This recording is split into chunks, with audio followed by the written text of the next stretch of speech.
Electronic voting మిషన్లలో లోపాలను పదే పదే ఎత్తి చూపిస్తూ టెక్నికల్ అంశాలను ఈసీ దృష్టికి తీసుకెళ్లిన AP government technical adviser Hariprasad Vemuru garu ప్రస్తుతం మనతో పాటు ఏబిఎన్ కి అందుబాటులో ఉన్నారు విజయవాడ స్టూడియో నుంచి.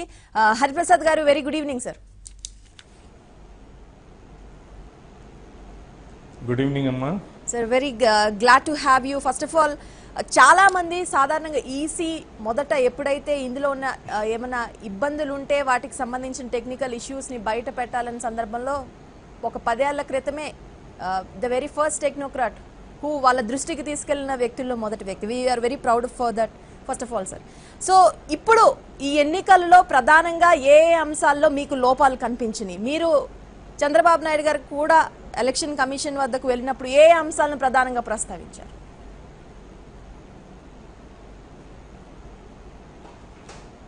ఇది ప్రత్యేకంగా వివిప్యాట్ మీద కాన్సన్ట్రేట్ చేయడం జరిగిందమ్మా. ఇది 10వ తారీఖు నాడు ఒక వాట్సాప్ వీడియో రావడం జరిగింది గ్రూప్స్లో. అది ఆ వాట్సాప్ వీడియో ఏంటని చూస్తే, ఒక పీలేరులో ఒక పోలింగ్ బూత్లో ఈ డెమో చేయటం కోసం అని చెప్పేసి ఒకళ్ళు ఎవరో వీడియో తీసుకుంటా ఎక్స్ప్లెయిన్ చేసుకుంటూ వెళ్తున్నారు. ఎందుకంటే ఫస్ట్ టైం వివిప్యాట్ మెషిన్స్ని ఇంట్రడ్యూస్ చేయడం జరిగింది కాబట్టి. అయితే ఆ వీడియో నన్ను అంత సడన్గా అట్రాక్ట్ చేయడానికి కారణం ఏంటంటే, ఫస్ట్ ఎప్పుడైనా సరే డెమో చేసేటప్పుడు వీళ్ళు ఎవరైనా ఆల్ఫా, బీటా, గామా అట్లా వేరే ఏయో ఇది పెడతారు, కానీ నేమ్స్ ఎప్పుడు పెట్టరు. అట్లాంటిది దాంట్లో ఒరిజినల్ బ్యాలెట్ పెట్టుంది. సరే, ఇదేంటి ఒరిజినల్ బ్యాలెట్ పెట్టుంది అని చెప్పేసి అనుమానాస్పదంగా నేను చూడటం జరిగింది. చూసినప్పుడు నేను ప్లే చేస్తుంటే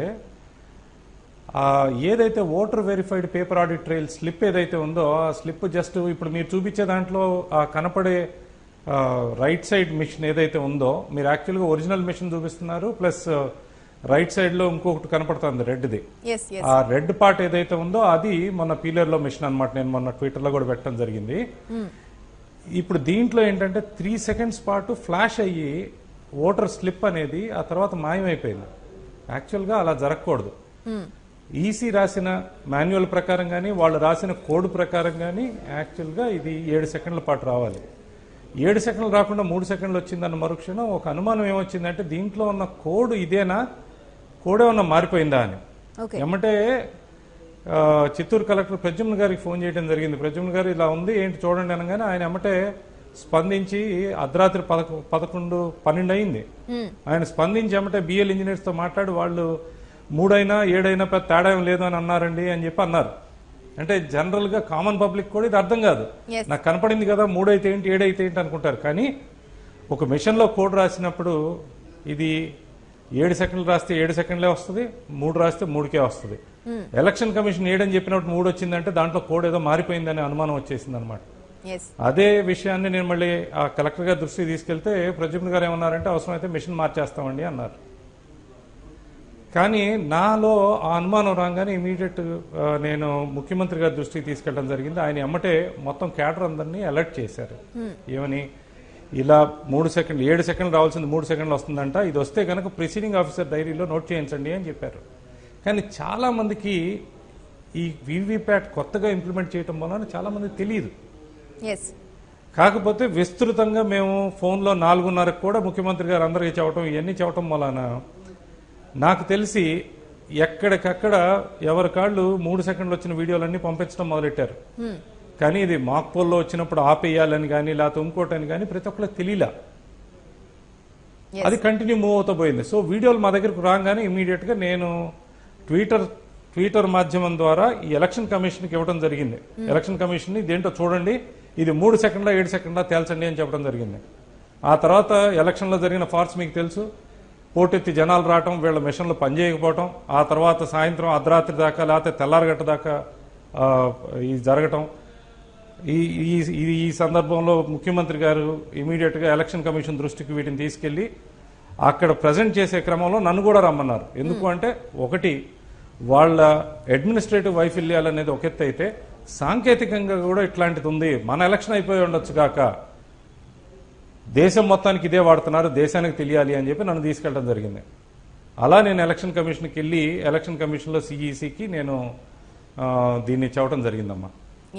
సో ఇమీడియట్ స్పందన ఏ విధంగా ఉంది సార్? ఇది చాలా పెద్ద విషయం. మీరు అంటున్నట్టుగా అది మొత్తం సాఫ్ట్వేర్ అది ఆ ప్రోగ్రామ్ ని చేంజ్ చేస్తే తప్ప 7 సెకండ్ల నుండి 3 సెకండ్లు అనేది సో ఈజీగానే ఎవరికన్నా అర్థమయ్యే విషయం. సాధారణంగా ఈసీ వర్గాలకి ఇంకా కొంత క్లారిటీ వచ్చే అవకాశం ఉంది. ఇంత పెద్ద అంశాన్ని వారి దృష్టికి తీసుకెళ్లిన సందర్భంలో వారి రియాక్షన్ ఏ విధంగా ఉంది?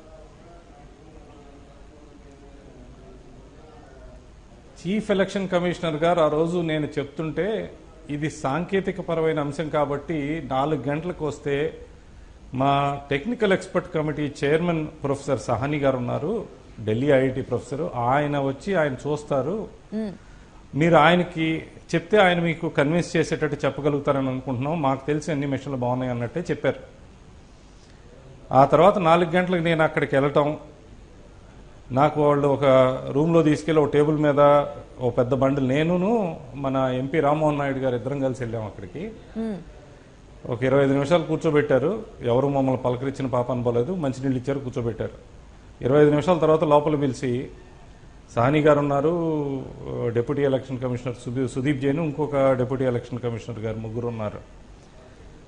వెళ్ళి కూర్చున్నాక ఒక 2 నిమిషాల పాటు సైలెన్స్ ఏం మాట్లాడలేదు నాతో. ఆ తర్వాత మెల్లగా సుదీప్ జైన్ గారు నాకు ఎదురుగా ఉన్న ఒక బండిల్ చూపించారు. ఈ బండిల్ మీదే తెలుసా అని అడిగారు. ఏంటది అంటే మీ కేసుకు సంబంధించిన బండిల్ అన్నారు. నేను ఇప్పుడు కేసు గురించి మాట్లాడటానికి రాలేదు, 3 సెకండ్ల 7 సెకండ్ల చెప్పండి, అది ఏంటనేది దానికి మీరు ఏదో కన్విన్సింగ్ ఏదో చెప్తానన్నారు కదా అంటే, మీరు అక్యూజ్డ్గా ఉన్నారు కాబట్టి నేను మీతో మాట్లాడను అన్నారు. ఆ మాట అనగానే నేను ఇమీడియట్గా voter verified paper audit trial first trial చేసినప్పుడు ఢిల్లీలో నన్ను మీ పాత చీఫ్ ఎలక్షన్ కమిషనర్ మన సంపత్ గారు నన్ను ఆహ్వానించడం జరిగింది.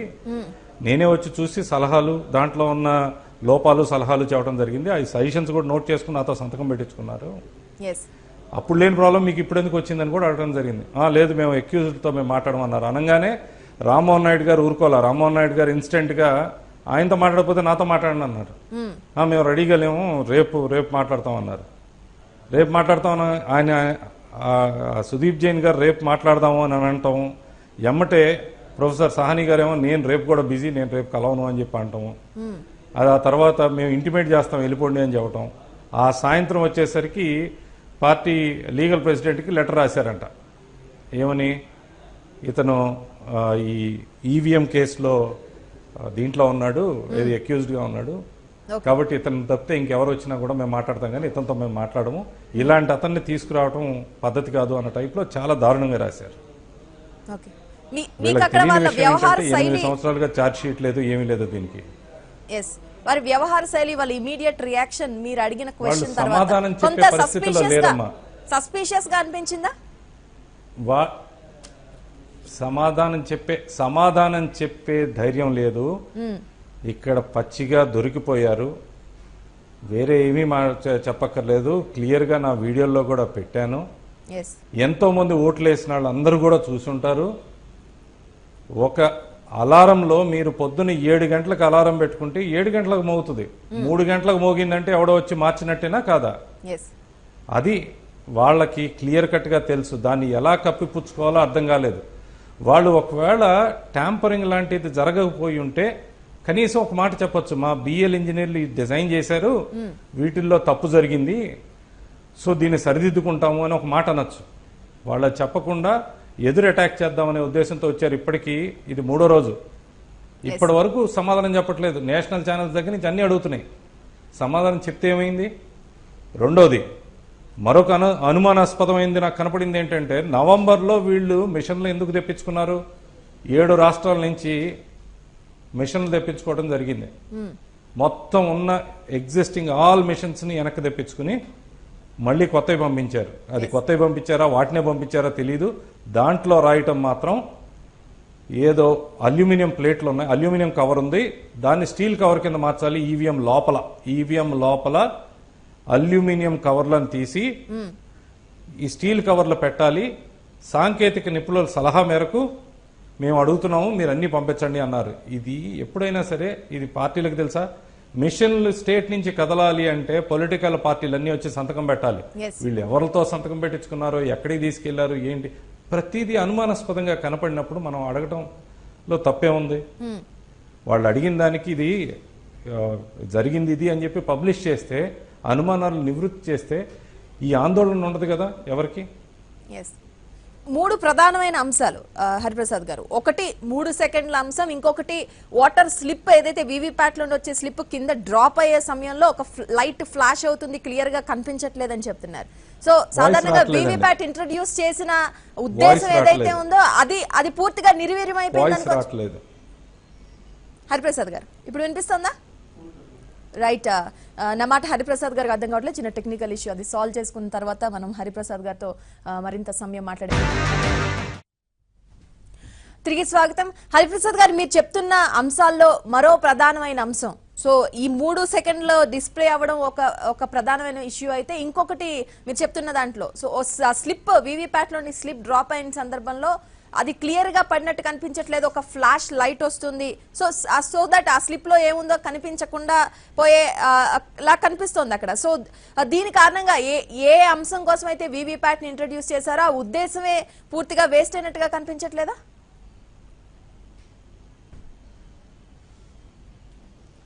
అలా కాదమ్మా, యాక్చువల్గా ఇది 3 సెకండ్స్ కనపడినా 7 సెకండ్స్ కనపడినా తప్పలేదు. వాళ్ళు రూల్ 3 సెకండ్స్ అని రాస్తే, వీళ్ళు 7 సెకండ్స్ అని పెట్టి 3 సెకండ్స్ చూపిస్తే అది తప్పకుండా తప్పది.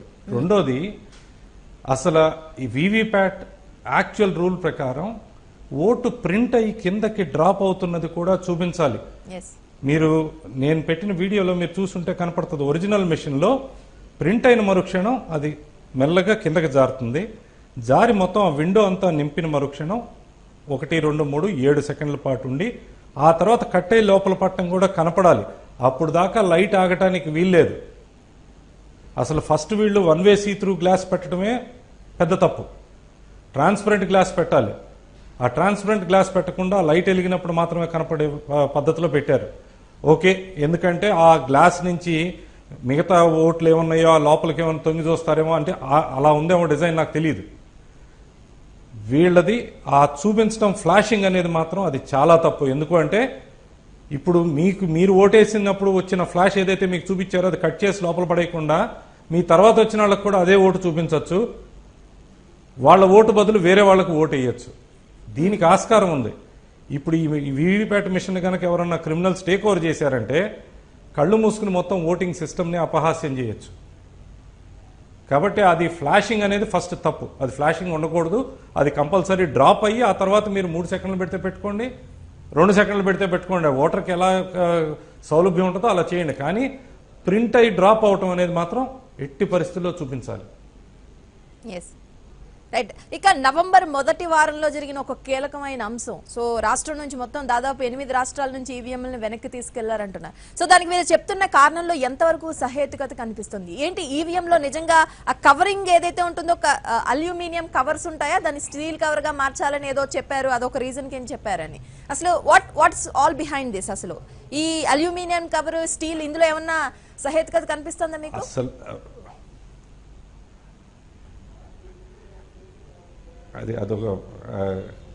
అదొక బ్రహ్మరంధ్రం. ఇంకా నేను అంతకన్నా ఏం చెప్పను. అది ఏంటి అనేది కూడా మాకు అర్థం కావట్లేదు. ఎందుకు చేశారు అల్యూమినియం కవర్ తీసి అయితే వాళ్ళు దాన్ని పబ్లిష్ చేయాలి. ఎందుకు చేసాము అనేది చెప్తే కానీ మనం చెప్పలేము.